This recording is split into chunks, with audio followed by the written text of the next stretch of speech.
একজন সরকারি কর্মকর্তা শুধু মুজিব কোট পরে আর জয় বাংলা স্লোগান দিয়ে শেখ হাসিনাকে সন্তুষ্ট করে তারা আজকে কোটি কোটি টাকা ইনকাম করেছে। এই টাকা কই? আজ রাজকোষ শূন্য। উনি চীনের কাছে যাচ্ছেন ভিক্ষার ঝুলি নিয়ে, কিছু টাকা দেন, একটু ঋণ দেন, আমি দেখি পারলে শোধ করবো।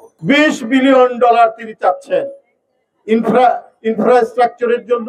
আরো কিছু তিনি কেনাকাটা করবেন চায়নার অর্থ দিয়ে, ইউয়ান দিয়ে, কিন্তু সমস্ত পণ্য কিনতে হবে ওই টাকায় চায়নার কাছ থেকে।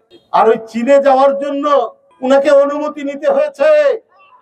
সালাম ভাই এখানে বলেছেন যে আজকে যে আধিপত্যবাদের মুখে পড়েছে সেখান থেকে উদ্ধার পেতে হবে।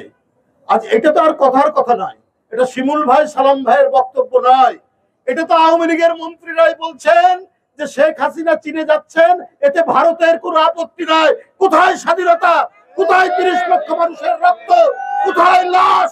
2 লক্ষ মা বোনের ইজ্জতের বিনিময়ে যে স্বাধীনতা, যে স্বাধীনতার পতাকা এদেশের মুক্তিযোদ্ধারা নিজের রক্ত দিয়ে সেই দিন যারা পথ করে উড়েছিলেন, আজকে ভারতের অনুমতি নিয়ে, ভারতের অনাপত্তি সার্টিফিকেট নিয়ে শেখ হাসিনাকে চীনের কাছে যেতে হয়। এই লজ্জা আজকে এই জাতির উপর আপনি চাপিয়েছেন। এই কাজ বেগম খালেদা জিয়া করেননি, 2 বার প্রধানমন্ত্রী। এই স্বাধীনতার পতাকা মাটির গভীরে প্রথিত করেছিলেন শহীদ রাষ্ট্রপতি জিয়াউর রহমান। স্বাধীনতাকে অক্ষুণ্ণ রেখে আজকে আপনি রেল লাইন দিবেন, নো ট্রানজিট দিয়েছেন, আপনি কত কি দিবেন?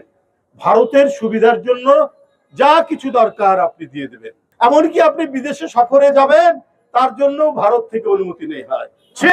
পররাষ্ট্রমন্ত্রী ধিক আপনাদেরকে।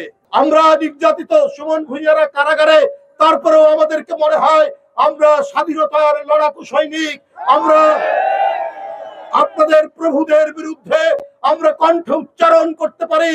আমাদের কণ্ঠস্বর আকাশ বাতাসে ভেসে বেড়ায় যে না, এই মানচিত্রের উপর কোন শকুনকে আমরা ছবল দিতে দিব না, ঠুকরাতে দেব না।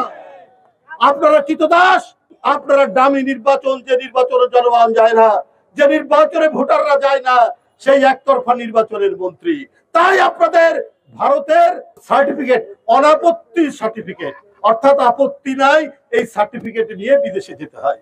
হায় হায়, কোন দেশে আমরা বাস করছি বন্ধুরা আমার। আমাদের এই মুক্তির সংগ্রাম শুধু সুমন ভুঁইয়া নয়, এই মুক্তি আমাদের স্বাধীনতা, আমাদের গণতন্ত্রের। আর স্বাধীনতা গণতন্ত্রের প্রতীক হচ্ছেন দেশনেত্রী বেগম খালেদা জিয়া।